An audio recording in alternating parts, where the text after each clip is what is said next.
selamat pagi dan selamat malam, karena waktunya beda. Iya, betul. Terima kasih Pak Ferdian udah boleh join Sama-sama. di Ngopi hari ini, dan kita akan bahas tentang transformasi konflik seperti itu ya. Jadi kita akan doa dulu sebelum kita akan dengar dan ngobrol-ngobrol. Kita akan berdoa. Tuhan Yesus, kami bersyukur kepadamu untuk hari ini ketika Engkau boleh izinkan kami bersama dengan Pak Ferdian, dan kami menyerahkan untuk setiap apa yang kami akan diskusikan, biarlah menjadi berkat bagi setiap gereja-gereja Tuhan di tengah-tengah segala kondisi kehidupan bergereja. Kami menyerahkan semua dalam tangan-Mu, dalam nama Tuhan Yesus kami berdoa. Amin. Amin. Oke, silakan Pak Ferdian. Ya, jadi pertama terima kasih ya Pak Roni dan Bung Yasuo ya yang sudah memberikan waktu. Jadi kalau misalnya ditanya apa sih pentingnya transformasi konflik begitu? Jadi yang pertama begini, mungkin istilah dulu, klarifikasi istilah. Kenapa transformasi konflik? Karena begini, karena perspektif tentang konflik ini sebenarnya ada dua lah kurang lebih gambaran besarnya. Jadi yang pertama itu ada yang memandang konflik itu sebagai masalah, gitu ya. Konflik itu sebagai hal yang negatif lah. Nah, biasanya orang-orang yang punya perspektif konflik sebagai masalah itu, kemudian pendekatan mereka dengan konflik itu terkenal dengan istilah resolusi konflik. Nah, mungkin pernah dengar ya. Dan itu juga menjadi ilmu sebenarnya. Itu menjadi ilmu yang dipelajari bahkan sampai level doktoral gitu. Jadi kalau misalnya teman-teman browsing gitu ya, conflict resolution misalnya, itu pasti banyak itu. Kampus-kampus yang menawarkan gelar untuk program itu. Nah, tapi lagi-lagi conflict resolution itu pendekatan yang melihat konflik itu lebih sebagai sumber masalah atau negatif. Nah, sekarang bagaimana dengan transformasi konflik? Nah, transformasi konflik itu melihat dari sisi yang lain. Nah, sebenarnya yang menarik begini, saya mau klarifikasi sedikit dulu tentang istilah ini. Jadi istilah ini sebenarnya berasal dari seorang profesor yang berlatar belakang Kristen sebenarnya ya, dari denominasi Mennonite, namanya John Paul Lederach. John Paul Lederach itu profesor yang sekarang ini mengajar di Notre Dame University, di Kroc Institute of Peace, Peace Building ya, International Peace Building. Dan yang menarik kalau misalnya nanti kalau misalnya mau tanya diskusi ya, buku-bukunya saya bisa sampaikan. Jadi misalnya contoh dia mengatakan ya betul memang konflik bisa ada sisi yang negatif, tapi sebenarnya kalau dilihat-lihat konflik itu juga punya sisi yang positif. Karena banyak perubahan yang positif, entah itu dari level individual sampai level internasional, sampai level istilah global, itu sebenarnya melibatkan konflik. Contoh lah misalnya yang sedang rame-rame di Amerika Serikat tahun 60-an juga kan sempat rame, misalnya perjuangan kesetaraan hak gitu ya. Nah itu kan sebenarnya dimulai oleh Martin Luther King Jr. itu yang melakukan aksi sit-in di Nashville. Dan itu kan creating konflik sebenarnya, creating tension. Nah, tapi ujungnya itu transformasi. Kemudian kedua, misalnya kalau kita lihat Gandhi di India gitu kan, dia bagaimana dia lewat non-resistant struggle, non-violent struggle gitu kan, dia kemudian mengakhiri dominasi Inggris di India. Atau misalnya Nelson Mandela dan Desmond Tutu di Afrika Selatan begitu kan. Apa yang mereka lakukan itu kan sebenarnya creating konflik, menciptakan konflik, bukan cuma sekedar konflik ya, bahkan menciptakan konflik dari situasi yang awalnya aman-aman saja. Gitu. Tapi kan kalau kita lihat, ternyata apa yang mereka lakukan itu bisa menghadirkan perubahan atau transformasi. Nah, itu sebabnya kenapa kemudian para sarjana, khususnya sosiolog sebenarnya ya, karena John Paul Lederach ini bukan teolog, dia sosiolog, melihat bahwa sebenarnya konflik ini bisa menghadirkan pembaruan yang baik begitu. Dan konflik itu sebenarnya tidak selalu negatif. Nah, makanya kemudian hadirlah pendekatan yang namanya conflict transformation atau transformasi konflik. Nah, kalau saya sedikit berbagi dari Alkitab, nah boleh saya screen share ya. Nah ini. Nah, mungkin saya ini sudah kelihatan ya? Sudah tampak ya? Sudah, Pak. Oke. Nah, bagaimana dengan di Alkitab sendiri? Kalau kita misalnya lihat dari sisi, nah di Alkitab sendiri sebenarnya realitas konflik ini kan banyak ya. Nah, tapi memang betul sayangnya konflik-konflik yang hadir itu tidak sedikit yang berujung pada kekerasan. Nah, di sini saya ingin mengklarifikasi dulu bahwa konflik dengan kekerasan itu tidak sama. Gitu. Nanti berikutnya di slide berikutnya saya akan jelaskan kenapa saya katakan tidak sama. Jadi konflik dan kekerasan tidak sama. Konflik bisa berujung pada kekerasan, tapi juga bisa berujung pada pembaruan. Seperti yang terjadi di beberapa contoh yang saya sebutkan tadi, gitu ya. Dan sebenarnya bukan cuma kekerasan ya, di Alkitab juga ada konflik-konflik yang berakhir positif kok. Contoh apa? Esau dan Yakub, betul nggak? Konflik yang awalnya terjadi karena masalah hak kesulungan itu, kemudian kalau kita perhatikan kan di bagian endingnya itu kan mereka berangkulan, berpelukan, bahkan rekonsiliasi. Nah artinya Alkitab memberikan contoh-contoh yang positif tentang transformasi konflik, gitu ya. Kemudian misalnya kalau kita lihat Yusuf dan saudara-saudaranya, ya kan awalnya konflik begitu ya, bahkan sampai tensinya itu tinggi sekali ya, hampir terjadi pembunuhan gitu kan. Tapi kemudian di bagian belakang malah relasi mereka luar biasa begitu kan. Kemudian kalau misalnya kita lihat perjanjian baru juga sama sebenarnya. Misalnya contoh antara yang terkenal itu kan Paulus dan Barnabas ya, yang konflik, tapi kemudian kan di bagian berikutnya ternyata ada transformasi lewat konflik yang terjadi. Kemudian juga bahkan Yesus dan para murid begitu. Apakah Yesus dan para murid tidak pernah konflik? Kesan saya kok ya konflik bolak-balik ya. Para murid sendiri ya juga konflik bolak-balik gitu loh. Jadi Alkitab sangat realistis melihat ini. Nah itu sebabnya kenapa Pak Roni dan Bung Yasuo menihilkan konflik dari pelayanan itu sebenarnya penyangkalan realitas sebenarnya. Karena konflik itu sebenarnya hal yang tidak bisa kita hindari dan tidak bisa kita pungkiri. Nah sayangnya yang saya cermati, termasuk juga mungkin pengalaman saya ya, kebanyakan kita atau mungkin gereja-gereja itu cenderung masih melihat konflik dari perspektif resolusi konflik. Jadi konflik itu negatif, buruk, pasti jelek gitu ya. Nah karena itu kita menghindari konflik atau kita selesaikan konflik tapi dengan cara yang justru tidak transformatif. Akhirnya terjadi kan kepahitan, abusive secara spiritual, abusive secara kepemimpinan, dan abusive yang lain. Nah, ya ini yang harus kita hindari ya. Kalau kita lihat di Alkitab, saya kasih contoh lah misalnya Kejadian 4 itu ya, pembunuhan Kain kepada Habel, kemudian misalnya kita lihat juga pasal 6 ayat 11 gitu ya, kalau saya baca firman Tuhan gitu. Boleh ya, saya baca sedikit saja, 2 ayat gitu ya. Ayat 11, adapun bumi telah rusak di hadapan Allah dan penuh dengan kekerasan. Ayat 13, berfirmanlah Allah kepada Nuh, aku telah memutuskan untuk mengakhiri hidup segala makhluk, sebab bumi penuh dengan kekerasan oleh mereka. Nah ini dampak negatif dari konflik, yang berujung pada kekerasan. Jadi lagi-lagi, konflik bisa punya dua ujung, bisa punya dua hilir, gitu ya. Bisa transformatif, bisa kekerasan. Gitu. Konflik tidak bisa dihindari. Konflik pasti ada di tengah-tengah kita. Nah karena itulah sebenarnya menurut saya penting sekali gereja, anak-anak Tuhan belajar, bahkan keluarga, suami istri ya, orang tua dan anak-anak, belajar bagaimana handling konflik dan bagaimana mengarahkan energi konflik supaya tidak berujung pada hal-hal seperti ini. Yang sebenarnya kalau disebut oleh firman Tuhan sebagai dosa utama dari manusia. Nah, apa itu konflik? Gitu ya. Saya nggak tahu menurut Pak Roni dan Yosua ya, tapi yang saya banyak dengar dari mahasiswa saya, misalnya kalau saya ngajar di Petra gitu ya, dan saya dengar juga dari jemaat kalau saya kasih workshop atau training, biasanya mereka mengatakan konflik itu hadir karena perbedaan.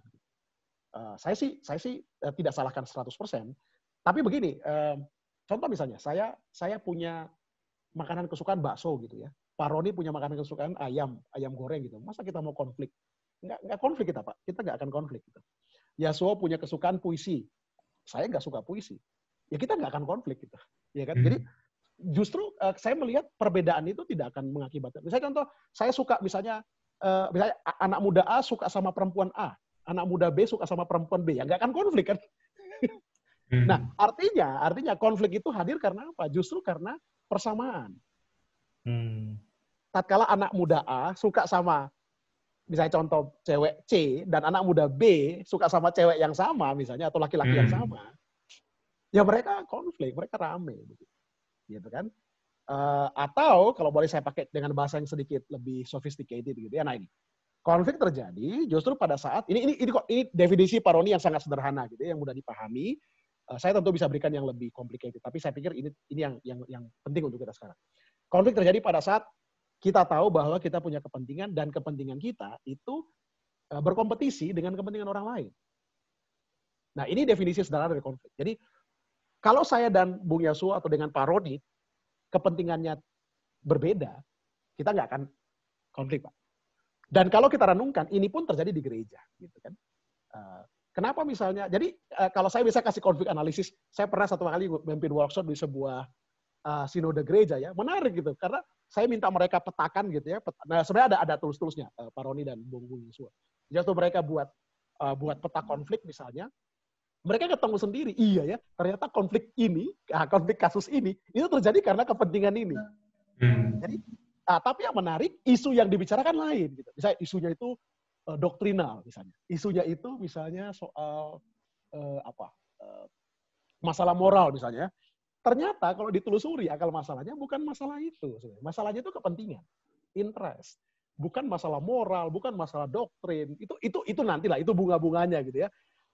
Tapi akar masalahnya itu ya ini interest. Nah ini yang saya pikir perlu kita renungkan gitu. Termasuk di keluarga kan, suami dan istri. Kenapa konflik misalnya? Anak dan orang tua. Anak orang tua konflik karena apa? Interest misalnya soal sekolah, masa depan anak misalnya, ya kan? Sama, kepentingannya sama. Nah, apa impact dari konflik? Nah, ini menurut John Paul Lederach ya. Konflik bisa berimpak pada sisi personal, relasional, artinya hubungan antara satu orang dengan orang yang lain, struktural, dalam arti struktur ini istilah untuk apa ya, semacam ranah formal ya, formal ekonomi politis begitu ya.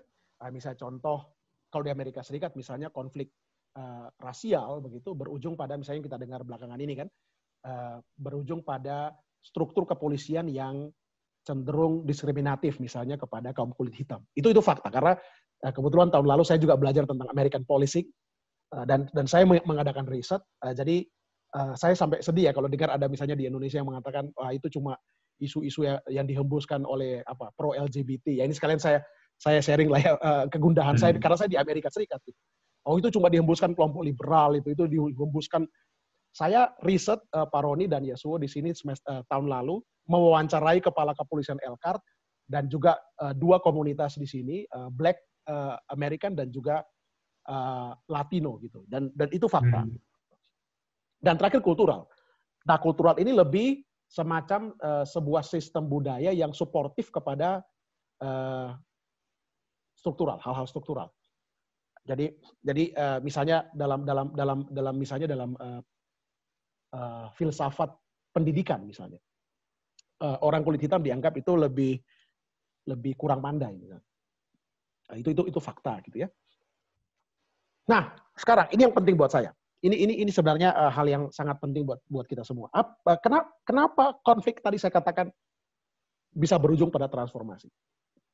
Nah karena ada prinsip-prinsip konflik. Jadi yang pertama, konflik itu natural. Natural apa artinya? Natural artinya itu terjadi dengan sendirinya. Gitu.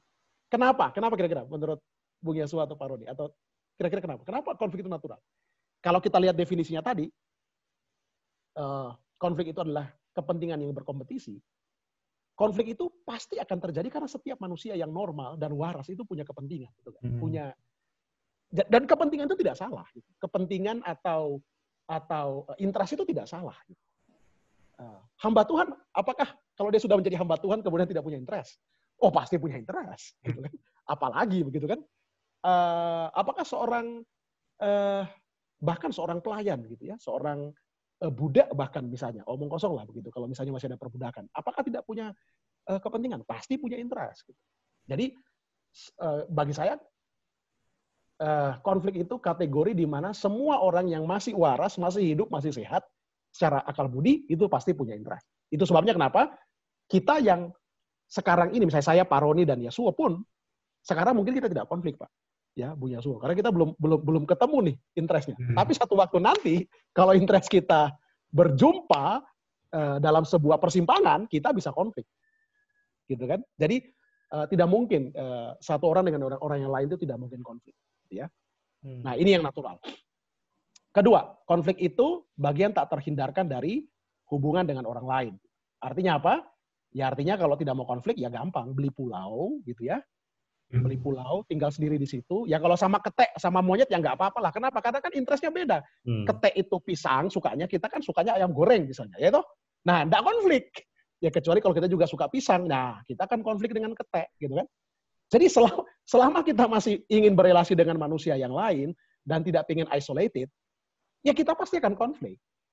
Jadi satu-satunya cara kita tidak konflik, ya jangan datang ke gereja, ya jangan jadi hamba Tuhan, ya jangan pelayanan gitu loh, ya jangan menikah, ya jangan studi di tempat yang ada orang, ya studi online aja kan, nggak akan konflik itu. Tapi kita online pun kan bisa konflik juga ya. Buktinya kan banyak debat-debat teologi belakangan kan yang bikin rame-rame itu. Mereka tidak kenal pun mereka bisa rame. Kenapa? Karena ada kepentingan. Betul nggak? Ada kepentingan yang diusik. Ya, misalnya contoh ada debat ini, saya kemarin kan lihat itu, sampai pakai kata-kata yang sampai menyesat-nyesatkan. Saya tahu Anda sesat loh. Loh, ini dua orang tidak kenal. Ini dua orang tidak kenal ini. Tapi kenapa bisa konflik? Karena kepentingan mereka bersimpangan. Nah, ketiga, konflik. Nah, ini ya bagi saya yang mau saya tekankan berkaitan dengan transformasi. Konflik dinamis. Kenapa dinamis? Dinamis dari kata Yunani dunamis yang artinya punya power, punya kekuatan. Artinya begini, Pak Roni dan Bung Yasua. Saat saya dan seseorang berkonflik, kita pasti tidak akan di posisi atau di titik yang sama lagi. Jadi misalnya contoh ya, awalnya saya dengan orang itu di titik ini. Waktu saya konflik, itu pilihannya cuma dua. Saya bergeser ke sini, relasi kami makin baik, atau saya bergeser ke sini, kami akan masuk dalam kekerasan. Hanya dua pilihan.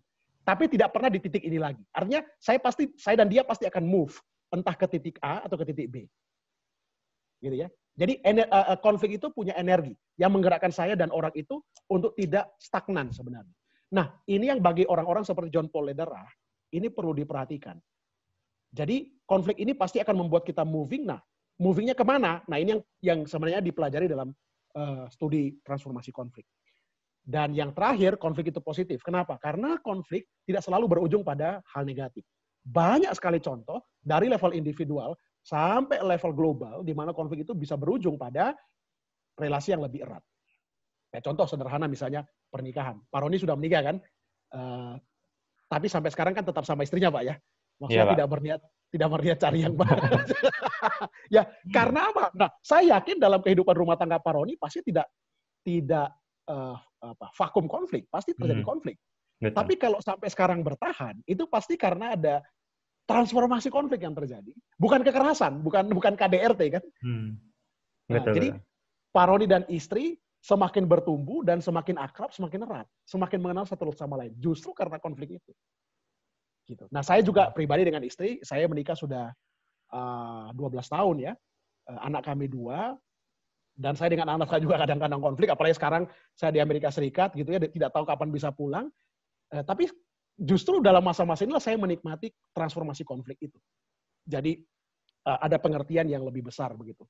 Dan saya yakin itu terjadi karena ada proses 12 tahun itu, Pak. Dan Bung Yasu yang sudah panjang gitu ya, yang sudah kami lakukan.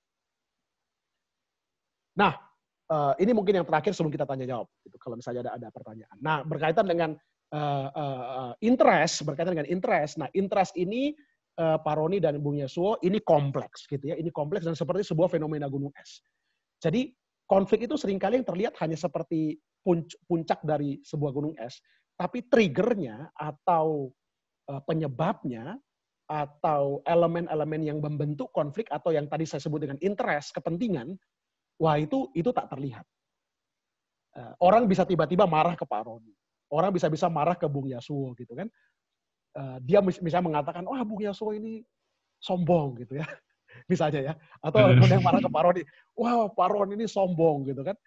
Nah, yang kita lihat itu kan kalimatnya, yang tampak di atas itu sombong gitu kan. Berarti dia menganggap kita kurang rendah hati. Padahal mungkin kalau kita telusuri ke bawah, jangan-jangan isunya bukan kesombongan.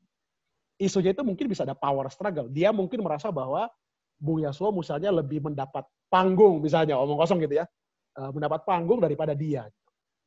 Atau misalnya identitasnya itu disakiti oleh kita, misalnya, tanpa kita sengaja, misalnya bisa jadi. Atau masalah hak, rights gitu kan, yang tidak dipenuhi dan lain-lain. Nah, sebenarnya ada banyak tools Pak Roni dan Yasuo, tapi saya nggak punya waktu di sini ya, mungkin nanti lain kesempatan ya. Bisa contoh Ini sebenarnya saya mau kasih exercise tapi nanti. Nah, ini misalnya ada conflict tree analysis.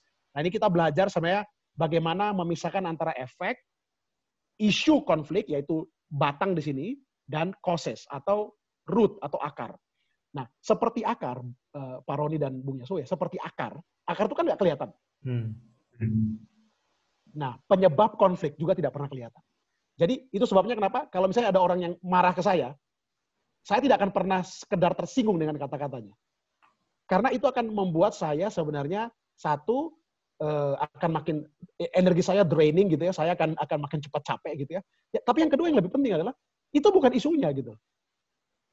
Jadi kalau saya mau berdamai dengan dia dalam arti yang sebenarnya ya, bukan cuma berdamai sekedar meterai 6.000 kan. bukan cuma sekedar berdamai karena berjabat tangan gitu kan, tapi berdamai dalam makna Kristiani, berdamai dalam kasih Kristus. Nah, saya harus memikirkan sebenarnya apa yang tidak kelihatan yang menjadi isunya, yang saya tidak tahu. Nah, karena kalau saya bisa tahu itu, saya akan push the right button dan kita akan berdamai dengan cara yang tepat seperti yang Tuhan mau. Saya mungkin sampai di situ dulu ya, Pak Roni, Bung Yasuo ya. Kalau mau komentar nanti mungkin bisa. Oke, terima kasih Pak Ferdian. Kalau kaitan dengan konflik, kan sedikit banyak berkaitan dengan emosi nih. Biasanya ketika orang konflik kan kadang ada istilah karena dia nggak bisa jaga emosi itu. Cuman tadi kan saya nggak terlalu ngelihat seberapa besarnya pengaruh emosi itu. Oh, pasti Pak Roni. Jadi itu yang saya katakan tadi dengan energi tadi. Jadi karena dalam konflik ada emosi di sana. Dalam konflik bukan cuma emosi kesan saya, tapi juga banyak faktor ya, termasuk juga secara psikologis, secara psikis. Misalnya contoh lah, saya seorang INFP gitu ya, seorang feeler gitu. Nah, sebagai seorang feeler, seorang INFP itu kan, emosi saya juga mudah tersulut gitu. Dan secara psikologi saya juga mudah tertekan, mudah depressing. Jadi pasti banyak hal yang terjadi dalam konflik ya. Nah, makanya saya katakan tadi dari sisi aspek konflik itu dinamis. Saya tidak akan melihat orang itu. Jadi begini, bukan cuma posisi saya dengan dia yang tidak sama, tapi saya pun perspektif saya tentang dia itu tidak akan sama lagi seperti dulu. Kalau dulu saya menganggap dia itu mungkin seperti kakak rohani gitu ya. Saya menganggap dia itu seperti gembala, atau saya menganggap dia itu seperti jemaat yang baik, tapi setelah konflik itu bisa berubah itu. Ya, karena betul tadi ada pengaruh emosi dan ada depresi di sana dan macam-macam. Saya sepakat Pak, saya sepakat sekali. Oke. Yasuo mungkin ada respon? Ya, kalau berbicara tentang konflik di gereja ya khususnya, ini kan sering konflik, dan di dalam penyelesaian konflik ini kan ada dua ya. Dalam pengamatan saya, pertama rekonsiliasi secara ya benar-benar rekonsiliasi, dan kedua ini kompromi. Jadi supaya keadaan ini baik-baik saja, ya sudahlah gitu. Perkataan-perkataan ya sudahlah itu yang seringkali terlontar ya. Menurut Pak Ferdian ini bagaimana ya untuk menyikapi konflik ini lebih rekonsiliatif gitu? Iya, betul sekali Bung Yasuo, dan itu yang saya takutkan sebenarnya. Karena begini, apalagi misalnya kalau ditambah-tambah dengan misalnya kalimat tidak baik kita kalau anak-anak Tuhan konflik. Justru kalau dari sisi ilmu transformasi konflik, jangan, itu justru bagus. Konflik itu bagus. Kenapa? Karena gini, saya boleh screen share yang tadi ya. Sebentar. Ya. Karena konflik itu membuat akhirnya yang ini tadi ya. Nah ini. Yang ini Bung Yasuo, yang power culture ini keluar, dia terangkat ke atas. Kalau kita sekedar mendiamkan konflik, yang selesaikan ininya nih, Bung Yasuo ya. Ininya nih. Jadi misalnya isunya apa? Jangan datang telat misalnya. Kebaktian gitu. Tapi kita tidak tahu kenapa dia datang telat. Jangan-jangan dia datang telat karena memang, apalagi misalnya kalau kita lihat pola ya, dia selalu datang telat karena yang ini yang khotbah misalnya. Atau dia datang telat karena ini yang mimpin PA misalnya. Atau dia datang telat karena ya memang persekutuan itu tidak disukai lagi. Tapi kalau di persekutuan lain, di komunitas lain, dia paling on time. Nah berarti kan ini bukan sekedar telat, bukan sekedar isu telat gitu. Berarti kan ada masalah yang lebih urgent dan lebih substansial yang sebenarnya kalau kita tidak addressing, Bung Yasuo, itu besok-besok bisa keluar lagi gitu loh. Bisa telat lagi dia, bisa telat lagi. Nah, tapi nanti dari sisi orang yang melihat dia selalu telatan, nanti akan memakai isu yang sama lagi. Lah, kamu ini nggak pernah berubah. Nah, itu sudah, kalau sudah sampai kalimat itu keluar, itu abusive. Itu sudah spiritual abuse. Ya kan? Wah, kamu tidak pernah berubah, atau kalimat-kalimat apa? Saya mempertanyakan keselamatanmu, atau apa kalimat apa? Oh, saya sering dengar soalnya. Atau saya mempertanyakan panggilanmu, itu abusive. Itu abusive sekali.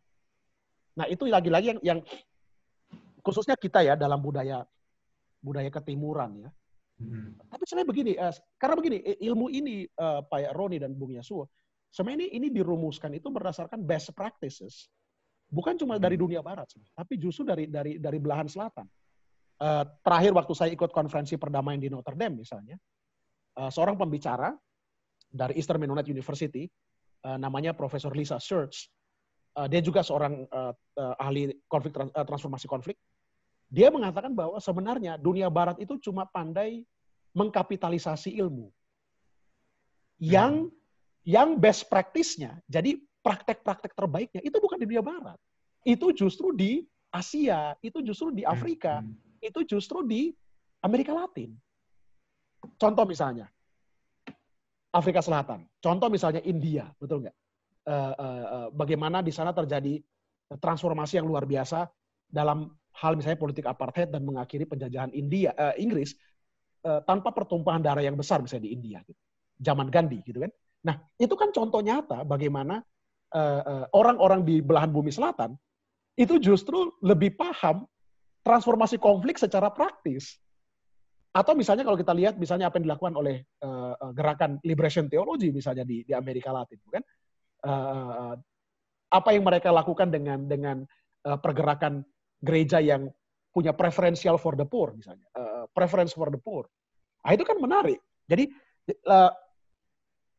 karena saya pernah satu kali ya Pak Rodi dan Bung Yasuo itu saat saya memberikan sebuah training dan workshop, ada seorang pendeta datang ke saya mengatakan begini, ini bukan budaya kita gitu. Wah, ya terserah sih, buat saya terserah. Cuma kalau kita lihat di Alkitab, ini bukan cuma sekedar terjadi di budaya baik. Ini di semua culture. Memang kalau konflik itu didiamkan atau di omissioning seperti kata Bung Yasuo, yang terjadi itu tidak akan pernah selesai konflik.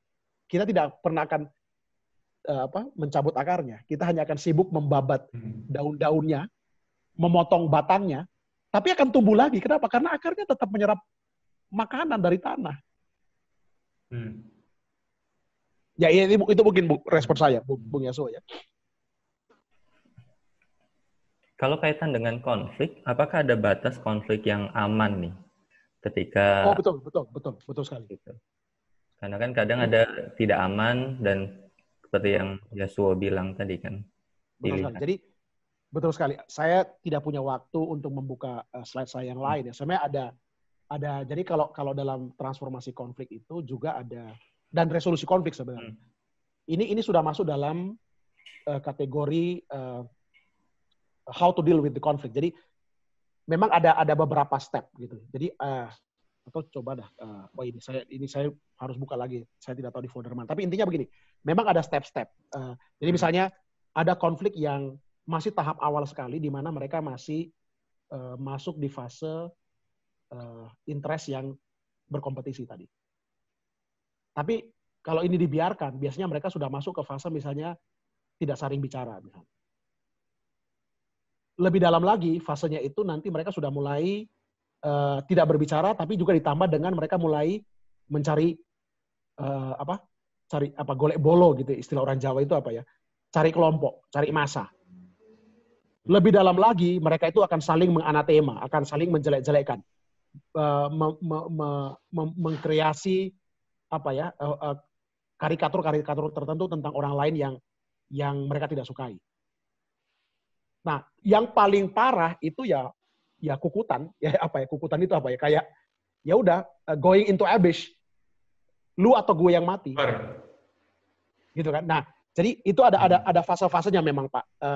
Suatu konflik yang bertransformasi dari satu fase sampai ke kekerasan. Gitu. Nah, fase-fase ini pun sebenarnya ada bentuk intervensinya. Contoh misalnya, kalau sudah fase paling terakhir tadi, going into abyss, strateginya itu bukan lagi diajak ngomong. Wah, jangan diajak ngomong, Pak. Itu pasti bunuh-bunuhan itu, Pak. Ya, kalau sudah kita tahu bahwa mereka itu sudah sampai ke fase going into abyss, nah, sama lah misalnya kalau PBB misalnya ya, masuk ke satu negara yang sedang bertikai, senjata dengan senjata, itu yang jadi cara jalan keluarnya itu bukan dialog, Pak, bukan. Itu jalan keluarnya itu bukan bahkan mencari moderasi dari pihak ketiga, bukan. Itu caranya adalah yang masuk bawa senjata. Makanya kan ada pasukan perdamaian PBB, Pak. Jadi showing of force di situ. Jadi ada pertunjukan kekuatan dari PBB untuk mencegah dua pihak ini saling tembak-menembak. Jadi tujuannya bukan PBB menembak mereka, bukan. Tapi showing of force itu tujuannya melerai mereka. Jadi istilahnya ada apa ya? Ada arbitrary gitu ya, ada fase arbitrary. Jadi ada fase di mana ini dipisahkan dulu. Nah, begitu mereka dipisahkan, mereka gencatan senjata, sudah tenang, baru Pak masuk ke fase moderasi. Kenapa sih lu perang-perangan, ada apa sih? Nah, baru mulai dikorek, Pak.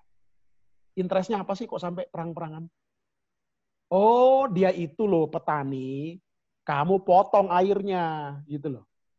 Nah, yang satu bilang, loh gimana kami nggak potong airnya? Kami pun kekurangan air, ini kan musim kemarau. Nah, oh ini akar masalahnya ternyata.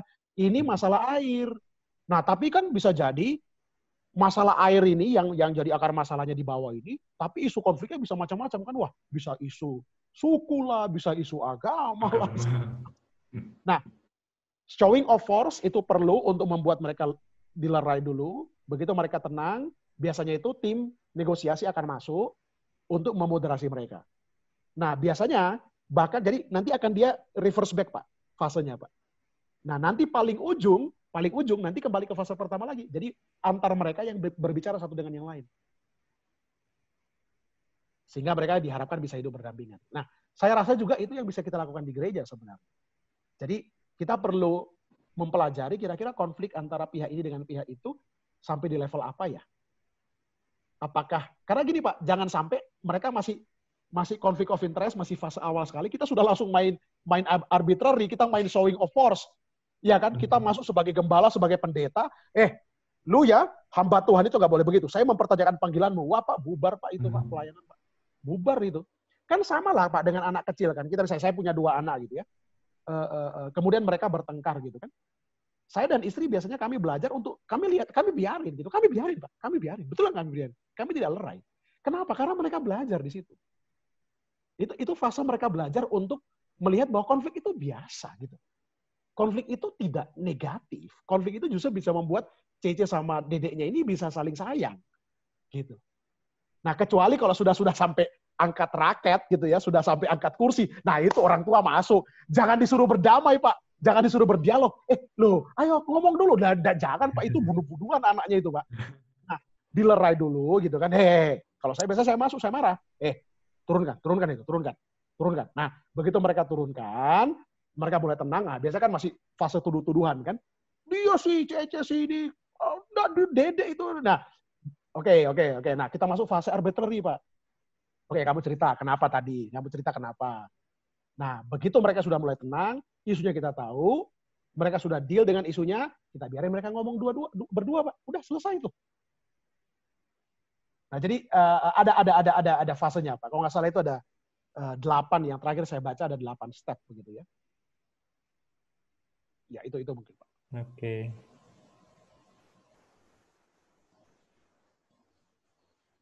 Silakan, Yeswo mungkin ada respon lagi. Ya, kalau di dalam konteks gereja ini ya Pak Ferdian, kan konflik kepentingan itu kan sering terjadi. Dan misalnya ada 2 pihak ini punya kepentingan masing-masing, ini kan biasanya saling berikan cap gitu. Kalau kepentingan yang si A ini kepentingan pribadi, tapi yang kepentingan si A ini, dan kepentingan si B ini lebih baik misalnya. Nah, ini kan saling memberikan cap satu sama lain. Iya, Nah, iya, iya. kemudian pihak ketiga ini bagaimana bisa mengetahui ya kepentingan sebenarnya kepentingan siapa yang lebih apa ya lebih akitabiah gitu misalnya katakanlah Betul, betul. misalnya begitu. Itu betul sekali Bagaimana, Pak? Bung Yasuo. Kalau komentar saya pertama, saya senang kasus ini Bung Yasuo angkat karena pengalaman saya melihat konflik di gereja itu seringkali kita menemukan itu sudah sampai di fase pertengahan. Jadi bukan lagi fase di awal di mana mereka masih konflik of interest. Karena kalau masih fase konflik of interest, itu biasanya masih individu dengan individu. Jadi masih person to person. Nah, tapi kalau sudah seperti yang Bung Yasuo bilang, sudah ada kubu-kubuan, itu berarti yang seperti saya katakan tadi, itu kan sudah ada golek bolos segala macam ya, dan sudah ada tadi Bung Yasuo sudah katakan juga tadi ada kayak semacam karikatur-karikatur yang diciptakan begitu. Labeling yang diciptakan. Oh, kelompok ini tuh begini, kelompok ini tuh begitu. Dah. Itu kesan saya sudah masuk ke fase parah Bung Yasuo. Itu tinggal sedikit lagi Bung Yasuo, itu akan masuk ke going into abyss. Nah, kalau yang saya pelajari memang begini. Kalaupun ada moderasinya jangan orang dalam. Karena tidak akan bermanfaat. Kenapa? Karena dua kelompok ini, kalau anggaplah misalnya contoh gini, saya gembalanya gitu ya. Dua kelompok ini bertikai ya. Saya ini bukannya akan menjadi moderator yang netral. Saya akan cenderung ditarik juga oleh kedua belah pihak.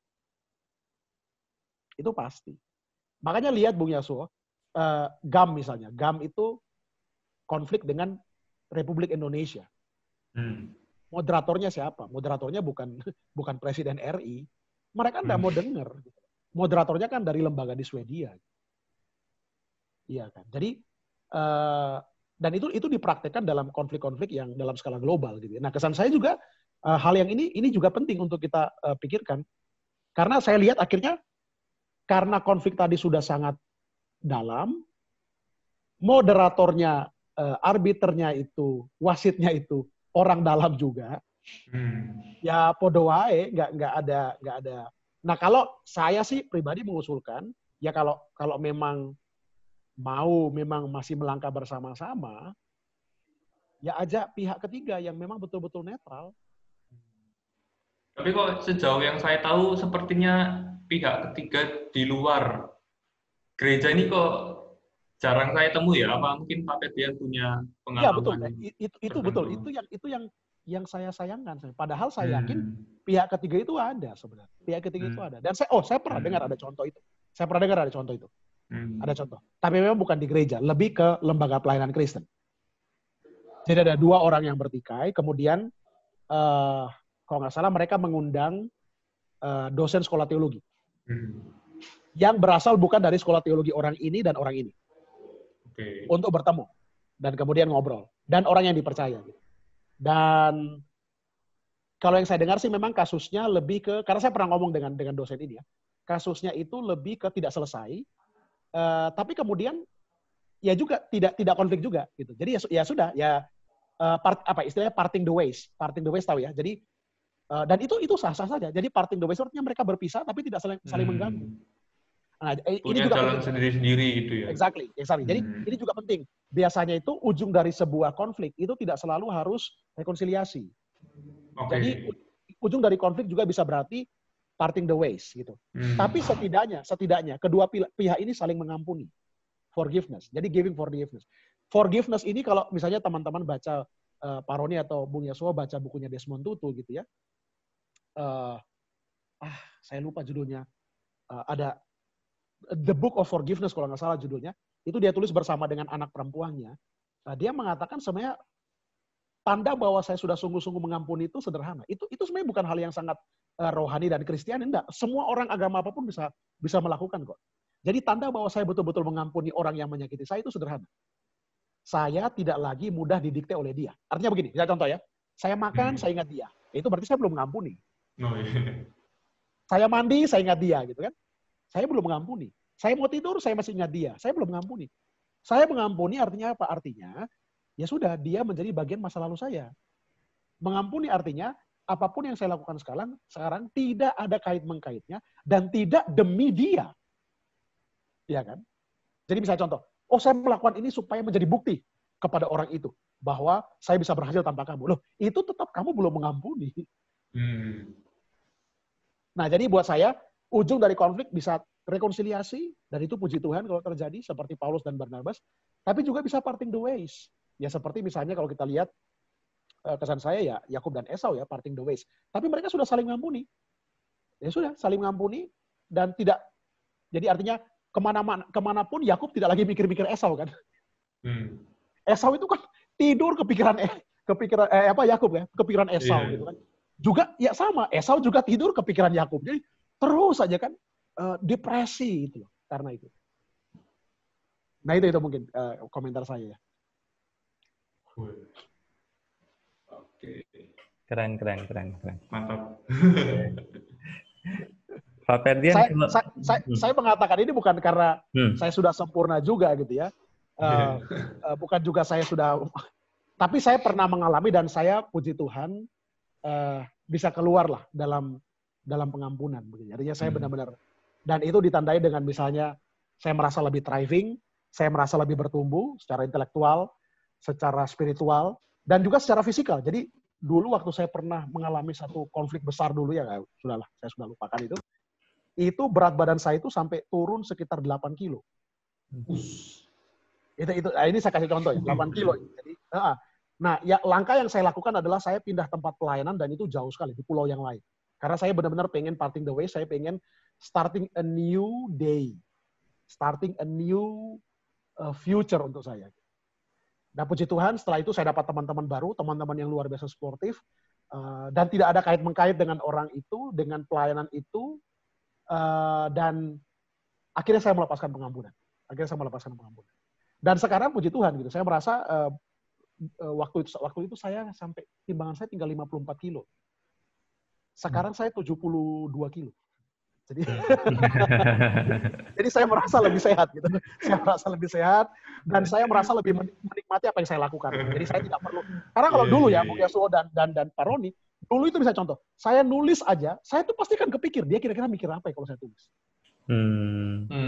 Sekarang I don't care. Kamu mau bilang apa saya di sana, kamu mau jelekin saya di sana, kamu mau khotbah bahkan ngomong di mimbar tentang saya, I don't care. You're just my past. So, just do it. I don't care. Jadi, buat saya ya, saya sudah mengampuni dia. Karena dia tidak lagi menjadi bagian dan mendikte saya. Nah, itu penting. Oh, tapi saya juga punya pengalaman rekonsiliasi banyak. Terutama dengan teman-teman di saat waktu itu ya. Jadi, saya harus katakan, saya harus akui, some of my really best friends itu sebenarnya hadir dari konflik.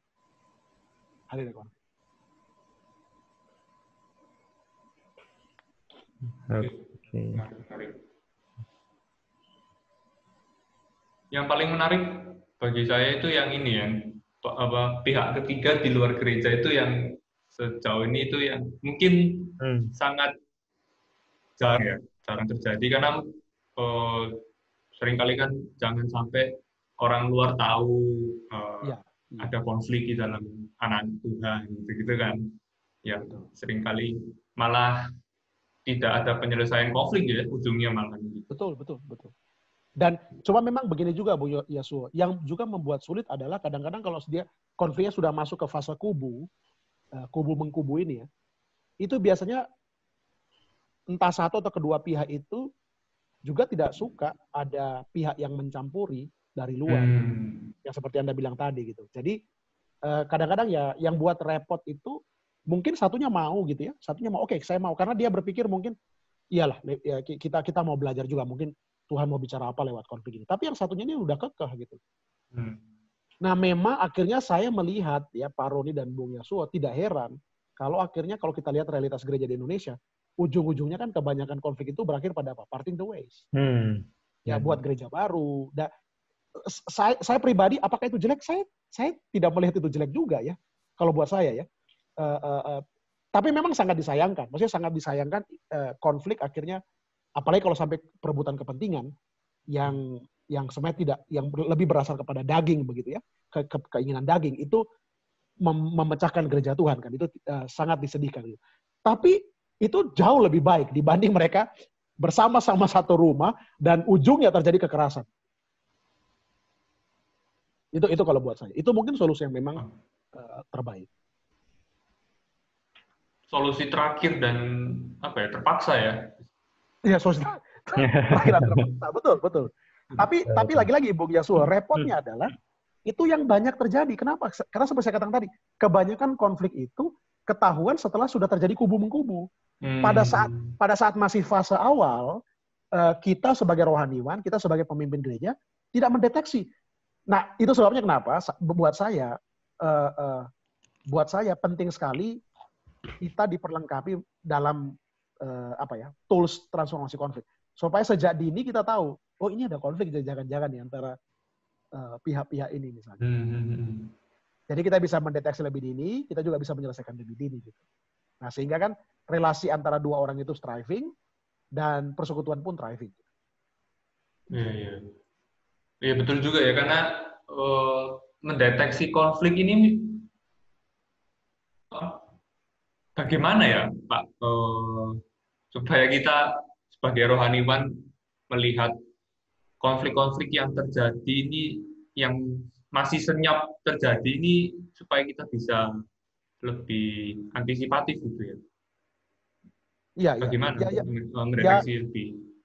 Saya yakin yang paling gampang mendeteksi pasti hamba Tuhan. Kenapa? Karena yang paling banyak dicurhati kan pendeta. Iya. Iya kan? Maksudnya yang paling banyak tahu rahasia jemaat kan pendeta sebenarnya. Nah, tapi persoalannya lagi-lagi, pendeta punya kacamata transformasi konflik nggak? Atau jangan-jangan kacamatanya kacamata resolusi konflik? Kalau kacamatanya resolusi konflik, tatkala dia misalnya mendengar curhat dari jemaat, ya mungkin dia, ya sudahlah, jangan rame-rame. Ya, kita anak Tuhan gitu ya. Nggak baik kalau begitu ya.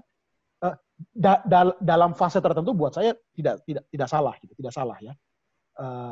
Tapi di level yang lebih substansial, esensial, jangan-jangan sebenarnya tatkala ada jemaat yang curhat dengan kita tentang satu pihak, nah ini jangan-jangan kesempatan kita memakai lensa transformasi konflik, karena jangan-jangan lewat konflik mereka, gereja kita bisa lebih bertumbuh.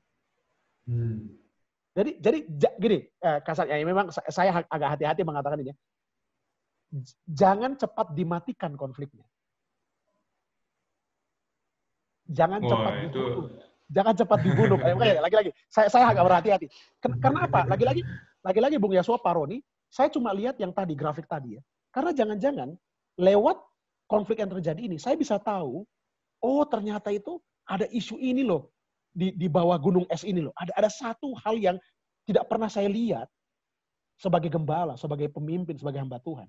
Tapi lewat curhat dari jemaat ini, dan lewat konflik mereka, ya Tuhan ternyata ada masalah esensial di gereja kita ini. Dan kalau saya tidak addressing dengan baik, ini bisa menimbulkan masalah yang lebih besar ke depannya.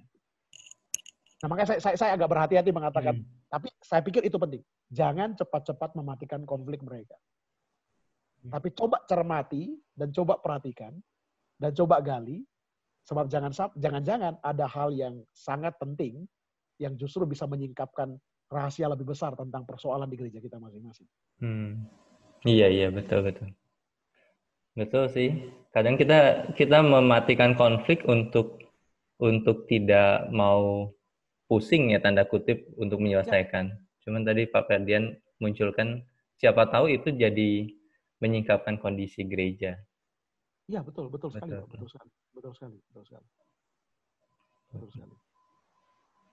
Nah, kaitan dengan hamba Tuhan nih, Pak Ferdian, kan kita bahas tentang transformasi konflik. Apa sih yang kira-kira yang harus dipersiapkan oleh seorang hamba Tuhan ketika dia, karena kan konflik itu sesuatu yang tadi dijelaskan oleh Pak Ferdian adalah sesuatu yang tidak mungkin tidak terjadi, termasuk di gereja. Nah, kira-kira apa yang harus disingkapi atau diberikan perlengkapan kepada hamba-hamba Tuhan? Ini pertanyaan baik sekali Pak Roni, dan ini pertanyaan yang juga saya yakin tidak mudah ya. Tidak mudah untuk kita. Karena begini, menurut saya nomor satu Pak, ini yang pertama diperlukan itu bukan soal tools-nya. Tapi justru hamba Tuhan harus jadi model transformasi konflik. Bagaimana seorang hamba Tuhan menghadapi konflik? Karena kan dia pasti punya interest. Dia pasti punya kepentingan. Entah itu dia dengan keluarganya, misalnya dia dengan istri, dia dengan anak-anak, dia dengan kolega hamba Tuhan, dia dengan majelis gereja, dia dengan jemaat, dia dengan masyarakat. Nah, jadi buat saya, bagaimana nih hamba Tuhan melihat konflik dan konflik yang sedang terjadi dengan dirinya? Karena saya yakin kalau dia bisa menampilkan apa adanya, bahwa dia pun rentan dengan konflik. Karena kan begini, saya takutnya Pak Roni ya, terutama di kalangan gereja Injili, hamba Tuhan itu takut sekali menunjukkan kalau dia berkonflik. Itu dianggap dosa luar biasa gitu. Padahal Tuhan Yesus saja berani berkonflik. Bahkan maaf, Tuhan Yesus kalau boleh saya katakan berani menciptakan konflik. Lah, dia banting-banting meja itu apa dia nggak ciptakan konflik itu? Loh itu kan dia ciptakan konflik itu. Lah dia teriak-teriak orang Farisi ular beludak itu apa itu? Nah itu kan dia ciptakan konflik. Jadi Tuhan Yesus itu, jadi, tapi nantilah lain kesempatan ya. Makanya satu kali itu saya pernah ngomong sama profesor saya bilang, sebenarnya itu menjadi pembawa damai itu risky juga ya. Oh ya risky. Karena kalau kamu jadi pembawa damai, kamu harus siap untuk, tanda kutip, untuk terbuka mengalami konflik. Terbuka dengan konflik. Kenapa Pak? Karena begini Pak, lagi-lagi tujuannya. Karena kita ingin, itu Pak, akar masalah yang gunung es tadi itu loh Pak, itu keluar. Gitu. Itu keluar. Jadi dengan membiarkan diri saya itu terekspos dengan konflik, saya juga secara pribadi dan langsung, ya dalam posisi yang first place gitu ya, saya bisa melihat sendiri gitu loh. Oh, akar masalahnya ini ternyata. Dan jangan-jangan saya juga bisa melihat akar masalah saya. Saya ternyata orang yang belum berdamai kok dengan misalnya masalah power gitu. Saya orang yang belum berdamai kok dengan masalah hak-hak pribadi kok. Saya orang yang belum berdamai kok dengan persoalan identitas. Saya mudah tersinggung juga ternyata. Nah, itu buat saya itu justru penting untuk hamba Tuhan gitu. Karena kalau dia tidak siap dengan itu, Pak, dia akan selalu pointing out ke orang lain gitu loh. Yang salah itu sana, yang salah itu jemaat, yang salah ya padahal jangan-jangan yang masalah itu dirinya sendiri gitu. Si pemimpinnya ini. Itu yang pertama, Pak. Jadi buat saya bagaimana hamba Tuhan bisa atau pemimpin lagi-lagi dengan kultur struktur gereja Injili yang sangat menekankan pentingnya hamba Tuhan. Nah, makanya lagi-lagi buat saya hamba Tuhan penting di situ poinnya. Tapi yang kedua betul Pak, saya setuju. Sebenarnya ada tools-tools yang bisa dipelajari. Nah, ini mungkin lebih berkaitan dengan yang dikatakan Bung Yasuo tadi ya. Kalau misalnya saya melihat konflik di antara jemaat dengan jemaat, majelis dengan jemaat, sesama hamba Tuhan dengan sesama hamba Tuhan, atau hamba Tuhan dengan majelis misalnya. Nah, tools-tools ada Pak sebenarnya, bisa ditrainingkan. Kalau misalnya mau, saya bisa sharingkan juga kalau misalnya mau ya, ada referensi-referensi yang bisa dibagikan. Itu bisa dipelajari. Oke. Yasuo, ada lagi kan? Cukup. Sudah. Oke. Terakhir Pak Ferdian, konklusinya nih ketika kita bicara tentang transformasi konflik, kira-kira apa yang bisa dikonklusikan? Ya, saya pikir yang paling penting buat saya mindset. Jadi selama mindset kita masih menganggap bahwa konflik itu buruk, konflik itu semata-mata negatif, konflik itu hanya membawa kepada hal-hal yang tidak baik, padahal sebenarnya seperti kita pelajari tadi ya, konflik itu justru potensi dan peluang untuk pertumbuhan pribadi, pertumbuhan relasi, pertumbuhan struktural. Tidak sedikit loh, struktur-struktur sistem politik itu kan diperbarui lewat konflik. Iya kan? Misalnya contoh reformasi 98. Reformasi 98 itu kan misalnya membuat kepolisian yang awalnya di bawah TNI, itu menjadi sipil. Nah, persoalan polisi di Amerika itu karena polisi Amerika itu masih bernafaskan militer. Nah, jadi ya terlepas dari kepolisian kita juga banyak mudaratnya gitu ya.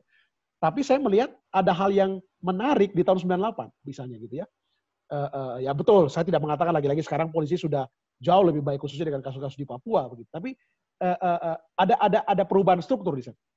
Dan yang terakhir, konflik bisa membawa pembaruan sosial budaya atau kultur. Jadi kultur-kultur yang endorsing violence, kultur-kultur yang endorsing dan melegitimasi marginalisasi kepada kelompok tertentu, itu justru jangan-jangan lewat konflik, itu bisa diubah. Karena ada orang yang berani bicara. Contoh misalnya, jemaat kita berani bersuara. Saya nggak suka sama bapak itu. Kenapa? Karena misalnya, nah, coba tolong jangan langsung hakimi bahwa dia ini pasti ngomong jelek tentang orang itu. Jangan. Coba pelajari dulu, coba lihat baik-baik. Nah ini Bung Yasuo pasti tahu ini ya. Dari sisi power dynamics. Coba perhatikan, siapa dia dan siapa orang yang dia komplain. Jangan-jangan dia ini adalah seorang marginal, seorang yang hak-haknya ditindas, dan orang ini adalah orang yang punya power. Nah, tatkala orang marginal mengkritik orang yang punya power, ini kan effort luar biasa. Saya pernah temukan, Pak, di Papua, itu ada karyawan toko. Waktu itu saya beli lampu ya. Saya beli lampu, kemudian saya tanya ke rekan hamba Tuhan, di mana saya beli lampu? Saya juga mau memberkati dong toko orang Kristen gitu kan. Oh, datang ke situ, itu orangnya katanya rajin memberi untuk pelayanan, bla bla bla. Oke lah, saya datang ke situ. Pas saya datang, saya kaget. Karena begitu saya dilayani seorang karyawan, dia maki-maki bosnya. Maki-maki, Pak, hurufiah. Bahasa-bahasa yang luar biasa kasarnya gitu. Iya, betulan, kasar sekali. Bahkan dia katakan kalau dia dari Maluku ya, dia katakan dia ini tidak tahu saya nih. Saya dulu di Maluku ini dulu saya juga dulu ikut perang-perang dan sebagainya. Saya kalau nggak tahan saya bisa habis ini. Oh, saya kaget. Bang jangan. Ingat Tuhan Yesus, Bang, karena dia ngomong dia sudah sempatkan ya saya tahu di Kristen. Jangan Bang. Betul. Jadi waktu itu bosnya masih di belakang dan begitu bosnya keluar, Pak. Itu bosnya maki-maki seorang karyawan lain. Karyawan yang lainnya ini seorang muslim berjilbab dengan kata-kata yang tidak santun hanya gara-gara lupa matiin pompa air, Pak. Lupa matiin pompa air. Nah, si abang ini bilang ke saya, nah coba Bapak lihat. Waduh, saya kan terpukul. Karena saya pikir dia ini di luar itu terdengar sebagai orang yang positif gitu. Nah, tapi kan ternyata saya tidak melihat yang tadi saya bilang ya, di bawahnya ini ternyata ada persoalan serius dengan orang ini. Nah, saya bayangkan Pak, kalau dia di gereja dan dia memperlakukan orang-orang di gereja seperti itu. Gitu kan? Karena posisi dan privilege dan elitis yang dia punya, posisi elitis yang dia punya. Nah, jadi lagi-lagi buat saya yang paling penting ini mindset ya, mindset bagaimana hamba Tuhan kita semua sebagai pelayan Tuhan itu dan bahkan jemaat juga yang mendengarkan siaran ini bisa open minded gitu dengan konflik. Nah, tidak semata-mata melihat buruk tapi juga melihat sebagai peluang bahwa Tuhan pun dimuliakan, kita bertumbuh dan gereja kita juga bertumbuh dan relasi kita tidak palsu tapi relasi kita justru semakin sejati. Karena pada akhirnya Tuhan yang mendamaikan. Oke, relasi yang tidak palsu. Itu kata baik yang saya dapat salah satunya hari ini. Terima kasih Pak Ferdian, terima kasih Yasuo untuk obrolan kita hari ini dan selamat istirahat habis ini Pak Ferdian. Thank you. Terima kasih Pak Ferdian. Oke, kita akan tutup acara ngopi kita. Minta Yasuo untuk berdoa ya. Oh iya, berdoa. Tuhan, kami bersyukur Tuhan sudah pimpin di dalam percakapan kami. Kiranya dapat menjadi berkat bagi semua yang mendengarkan dan kami dapat mentransformasi konflik yang terjadi di dalam kehidupan iman kami, kehidupan pribadi kami di keluarga, di masyarakat, maupun juga di gereja. Kiranya Tuhan memberikan kami kekuatan dan pertolongan. Dalam nama Yesus kami berdoa. Amin. Amin. Terima kasih Pak Ferdian sekali lagi. Terima kasih Pak Ferdian. Thank you. Terima kasih Loh Soroni. Yo, makasih ya. Halo rekan-rekan semua. Terima kasih sudah menonton video ini. Jangan lupa untuk subscribe, like, dan share. Tuhan Yesus memberkati.